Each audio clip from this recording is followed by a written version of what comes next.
5ই আগস্টের আগে আওয়ামী লীগের লোকের তাণ্ডবে কেউ কথা বলতে পারত না। আজকে আবার অন্য দলের তাণ্ডবে অনেকেই কথা বলতে পারছে না।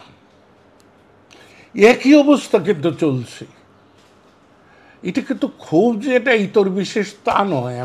আমি যখন পর্যালোচনা করি, বাংলাদেশে দুটি দল ছাড়া কিন্তু আর কোনো দল নাই। একটি হলো কমিউনিস্ট পার্টি, আর একটি হলো জামাত ইসলামী। এই দুটি দলের তাদের লক্ষ্য আছে, তাদের উদ্দেশ্য আছে, তাদের আদর্শ আছে। আওয়ামী লীগের জন্ম ক্ষুব্ধতা, হতাশার থেকে। আমরা তখন গোলাম হয়ে যাব। এখন আমাকে যদি বলতে বলেন, আমি জানি সবাই আমার উপর বিরক্ত হবে। সারা জীবন হয়েছে, নতুন করে হলে আর কি আসে যায়।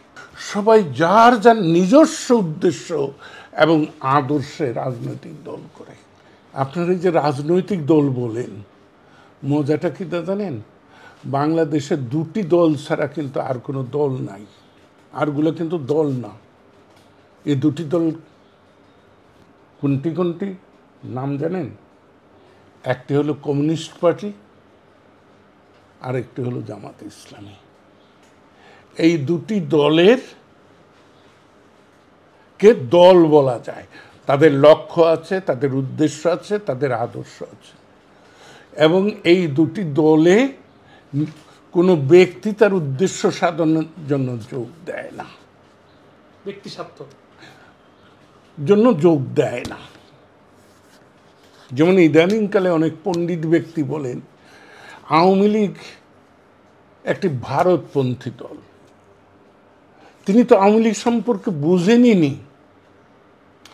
আর শুধু আওয়ামী লীগ নয়, আওয়ামী লীগের যে পিতা মুসলিম লীগ, সেই মুসলিম লীগও কোনো রাজনৈতিক দল নয়। মুসলিম লীগের জন্ম ক্ষুব্ধতা, হতাশার থেকে।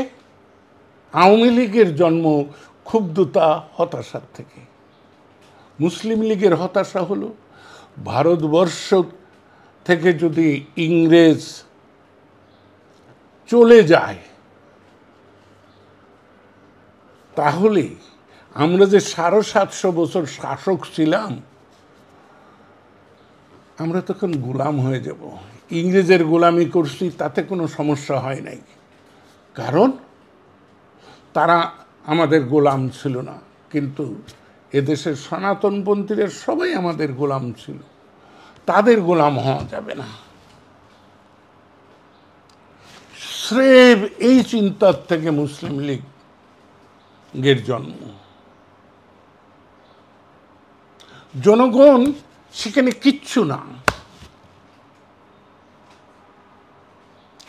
ঠিক আওয়ামী লীগেও পাকিস্তান হওয়ার সঙ্গে সঙ্গে যারা তরুণ, যারা অগ্রসর মানুষ, তাদেরকে দূরে সরাতে লাগলো দল থেকে।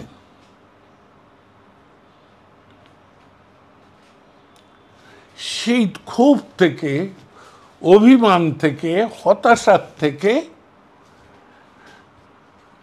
কেউ কেউ বলতে চান শহীদ সোহরাওয়ার্দীর অনুগামী যারা, তারা নাকি আওয়ামী লীগ করেছেন। না,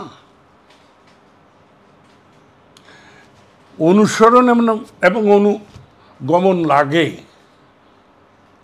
তারা শহীদ সোহরাওয়ার্দীর অনুসরণ করেছে, তার নেতৃত্বে অনুগমন করেছে, কিন্তু না, যার যার নেতৃত্ব,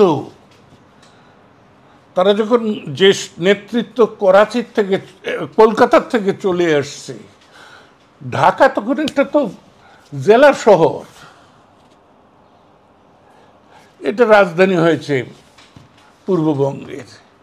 এখানে এসে তারা থা পাচ্ছে না খাজা গজাদের চামচাদের জন্য। যেমন